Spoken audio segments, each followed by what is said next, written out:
जंग के मेरे भाइयों और बुजुर्गों, आपको नवाज शरीफ की तरफ से अस्सलाम वालेकुम।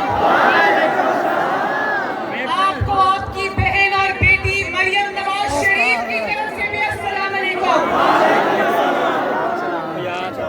आप सबका बहुत बहुत शुक्रिया कि इतनी बारिश में, कीचड़ में, जिसको कहते हैं गोटे गोटे पानी में खाए हो आप, माशाल्लाह।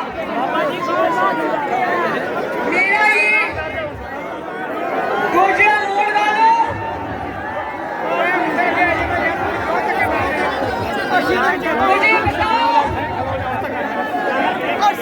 मुझे बताओ कि 17 जुलाई को जंग में कौन आएगा? एक दफा फिर 17 जुलाई को जंग में कौन आ रहा है? बोलो इंशाअल्लाह, बोलो इंशाअल्लाह।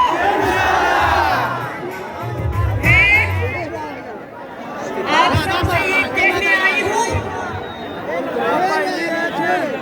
आप सबको ये बताने आई हूँ कि अब पंजाब में मुस्लिम लीग नून की हुकूमत है, शेर की हुकूमत है, और आप सबसे वादा करने आई हूँ कोई पीटीआई वर्कर जंग के लिए अच्छा वक्त लेकर आएगा।